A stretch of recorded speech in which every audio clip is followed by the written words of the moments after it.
Let's go. Get started with their reading. So, first position, we talk about the potential of them being the one. This comes up with the Wheel of Fortune, so major arcana. I feel like there's an initiation phase kind of going on between or in this connection that you have here. And it's just kind of trying to bring about like a renewal, an expansion, basically. And so it feels really, really kind of uncomfortable.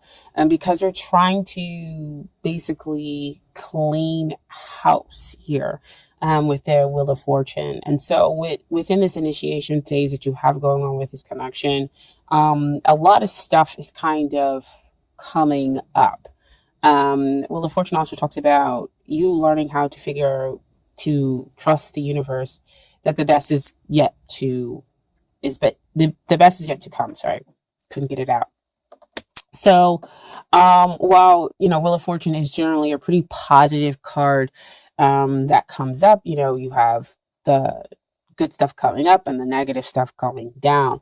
But while that's all happening, it can be a very difficult, uncomfortable phase that's going on here within the connection.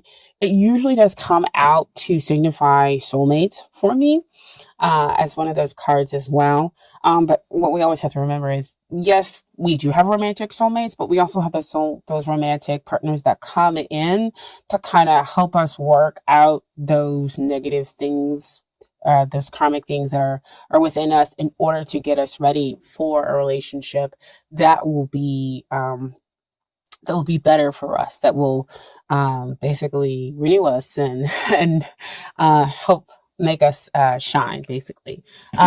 So what we have next is the long-term potential. And first we have the Seven of Swords here. And this talks about, again, got a lot of trust issues going on here within this relationship. So trust, they could be wanting to escape the connection, because again, Wheel of Fortune initiation phase, it's uncomfortable. So of course you would want to escape. Of course you may not fully trust what's going on because it is very, very difficult. And so that's kind of what the feeling is here within this connection.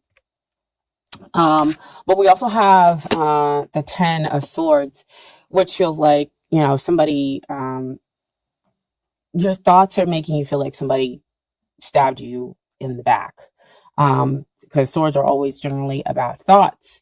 But this is, to me, again, kind of the ego needing to go down, to be just kind of put into its place. So see, back over here, cleaning house, making sure that the ego knows its place in order to get rid of those limiting thoughts and those beliefs. Because with Ten of Swords, you're believing to be a victim, and that the relationship could possibly be over and ended. But this could be, of course, those thoughts that are going on within your head. So, I'm not going to sugarcoat it. Again, the long-term potential is difficult here, but it can just be a phase in order to bring about better energy for the relationship. Because again, we're going back here to the Wheel of Fortune, which talks about the bad going down and the good coming up. Okay. And so we have to work through that stuff. It has to come to the surface in order for it to go away. Okay. And so the King of Swords comes out as to what is hindering the relationship. And that means that there are emotions that exist deep down. Because I always talk about, air signs have deep emotions. They just sometimes express it in a very kind of callous way, or don't know how to express it at all. And so King of Swords, he's a little too much here, in his logic. And so that's his viewpoint. And so he's not going to express the emotions that need to be expressed. if we're talking about a hindrance. Usually King of Swords, he is a pretty good communicator. But here we're talking about hindrance. It's the communication or the lack thereof that is causing a hindrance here in the connection with this other person. And so again, Wheel of Fortune, cleaning all that stuff out, in order to make the relationship better, bringing that stuff to the surface. So the King of Swords is saying, you need to transform and come out of that logical mind, because I see the butterflies coming up out of his head. Is to transform your mind, to come out of your head and get into line with your emotions. Because you have that emotional depth, you just need to figure out how to express it. The two of you. So that's the energy that's kind of blocking here. But we have what's coming up here with the Devil card as to the energy that is helping. And again, it can look like one of those very, very negative cards that come out. But again, face it head on. And that is to say, what am I attached to? What are those emotions and thoughts that are attached here that need to come to the surface in order to help the relationship? I also feel that that could also mean, when it comes up into what's helping, is that when the two of you get together, you have very intense, very strong emotions for each other. But because it could be too much in the physical, when you get together with this other person, it could cause, those sensations of, well, I'm not going to be chained to this person emotionally. That's kind of what they're giving me, we get together, we have a good time, and yes, we have a connection, but I'm not going to think any more to it. Like, feelings are over here and that's over there. But yet the connection is incredibly strong. Like, if you two, like, I see like two people sitting on a sofa saying like, no, we're going to talk about things. Like, we really need to kind of communicate and get the things out there. But then it comes up, here comes that devil. And it's like, well, do you really want to talk, or do we want to do something else? And so you do the other thing, versus going ahead and getting the emotions out there, expressing what the two of you need in the relationship, right? And so the mistrust keeps going, and the one person feeling like, maybe I should just give this up because we're not connecting here. And so what comes out, dear Capricorn, is what you need to work on is the Ace of Cups, is the forgiveness, is the healing, is to basically filling your cup up with unconditional love, because Ace of Cups talks about a pure, this is love. Again, immediate spiritual connection.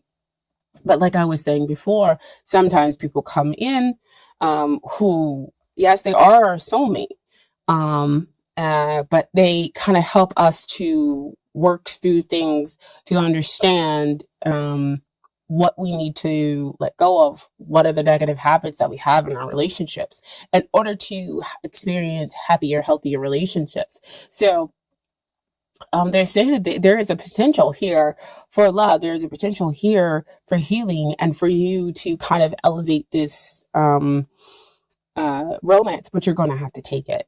You're going to have to go through those cycles. So see, back over again with that Wheel of Fortune, going through the initiation phase and willingly going through the initiation phase. Okay, because I feel like, again, there's not so much willingness to go through it. So that's what you need to work on. And what they need to work on is the Four of Cups.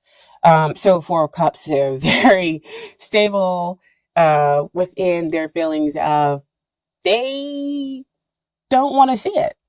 They don't want to see this cup of love, see, that you're offering, because that's the Ace of Cups being offered down there.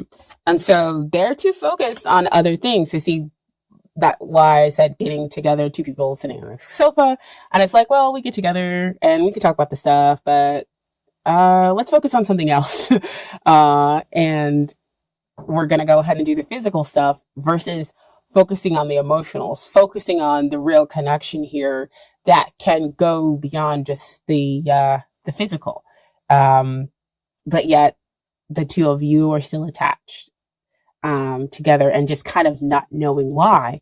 But the truth is that once they kind of open up their eyes and see the offer of love, see the potential of love that can exist here, then again, we can have the relationship go to another level. We can then kind of end the initiation phase and have a renewal within the relationship. Okay. And get to a place where we have a much happier whole relationship. And so what I have as an outcome here is the Five of Cups. Five of Cups is coming up to me is changing your perspective on the relationship. Because over here, there are 3 cups that are spilled. So see back over there with that 4 of Cups, those cups are now spilled over. And the person still doesn't see that now they've got another cup being offered behind them. 2 cups. 2 cups is always a deep emotional connection that is fulfilling. There's that giving and the receiving. That 2 parts are different, yet the same underneath, and able to give and take equitably. Equitably. Using like SAT words here, but given to take, yeah, I'm going to go with equitable. So, so everybody receives exactly what they're supposed to happen. Sorry guys about the phones ring. But this is definitely, emotional sorrow, but needing to change that perspective on that. That's the outcome. And then we have the Nine of Swords to see again back here with the thoughts, where we have great grief and people aren't sleeping at night because, again, we're connecting here on the physical level. I mean, that's what's keeping you two kind of coming back together and remaining attached, but we're communicating our real feelings and emotions. So that's what we have the Nine of Wands being stacked up. And needing to change that perspective. And so I asked for more clarity about that. So the final outcome is judgment and awakening, and coming to a point where, we can do better, we can ascend, and we can have a renewal within the relationship. It's like they awaken, or the two of you awaken as to how to be able to move forward and realizing that you can have more than just the physical. You realize what's been going on along with that Wheel of Fortune over there. Like I said, with the initiation phase, where you're going through stuff, you're fighting and you're resisting the moving forward. You're fighting and resisting talking about your emotions in order to move out of the physical plane, or you're fighting and resisting, that you have a strong spiritual connection with the other person versus something that's just going down here in the physical. That's just, they're giving me like earthly, but I mean, earthly isn't a bad thing. It's just when it's a lower vibration, that's what you want to come out of. And that's when we need to come out of the mistrust. And that's what gets transformed out. That's what gets removed out and ends over there. Okay. So I do have Romance Angel cards for you guys as well.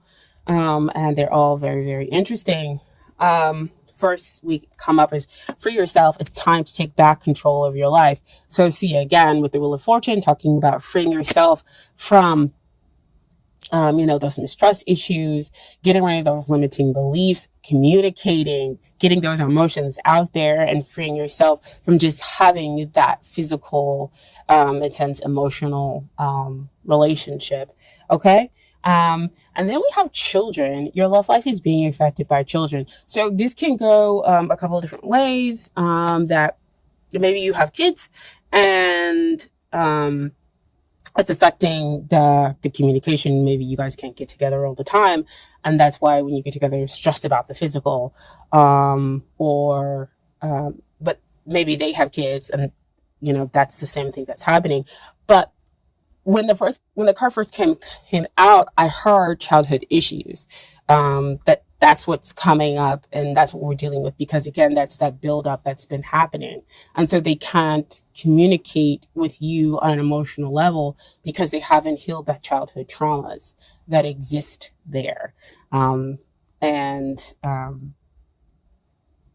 yeah, they have limited emotional um, gauges, even though there's a whole bunch of capabilities that exist. There's a strong emotional depth here to the relationship, but you got to be able to free that, right? And then we also have the codependency. So see, as soon as a children's card came out, because they flip out all over the place with the way I shuffle. Um, Addictions are affecting your romantic life. To see what I was talking about over here, this is a card of helping because it helps to keep the two of you together, or we're just focusing on the physical.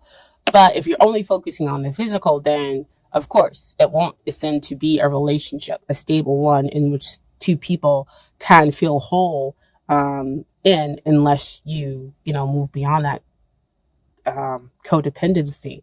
And codependency, again, starts off with childhood issues that we need to get rid of, that need to come out, that the Wheel of Fortune is helping to get rid of. Okay?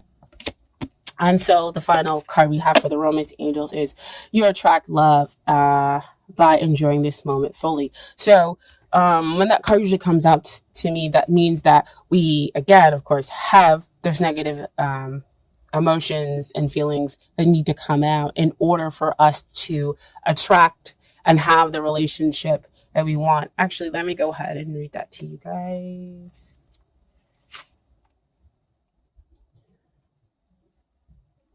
Attraction. Like a good friend, the Romance Angels send you this card to tell you the truth. The best way to have more romance in your life is through attraction rather than through strenuous effort. You're most attractive when you're fully enjoying yourself in the present. Your joyful laughter, self-expression, and body language are beautiful. In contrast, any stress you experience as you strain to find romance pushes against the stream of life. Strain comes from a place of fear with an underlying worry, maybe I won't receive this. That fear then attracts the very thing that you're worried about. Stress creates wrinkles, bodily tension, a constricted voice, and other unattractive characteristics. So see you have the devil card that's keeping you two together. You're attached together, but not in the most healthy way. It's just that physical plane. But what needs to come out? Um, it's the hindrance. It's the fear of dealing with the emotions and not being able to communicate those emotions is what they're talking about. So, what their advice is: so go smell a rose, enjoy.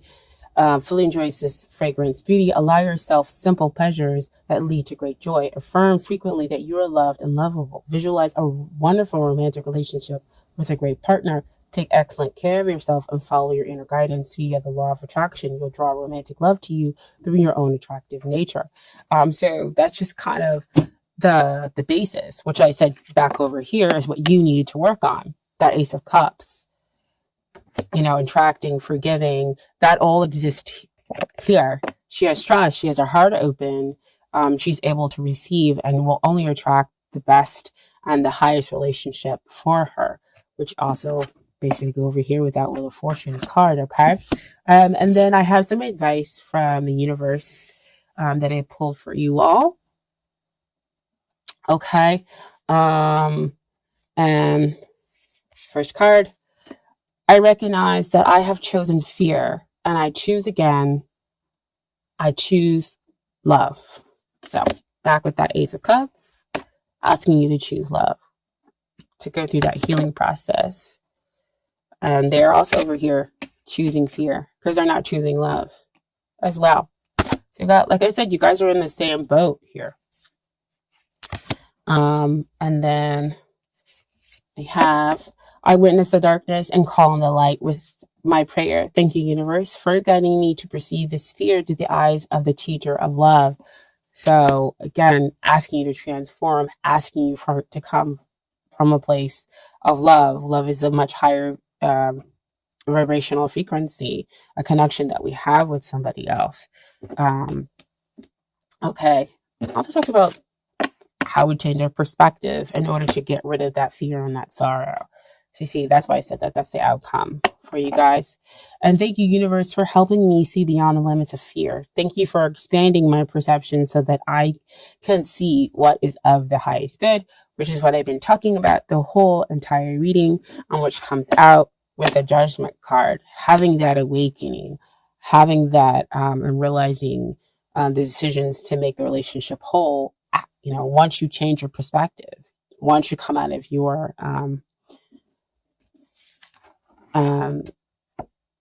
mental processes, um, changing that grief and that fear, to sorrow. So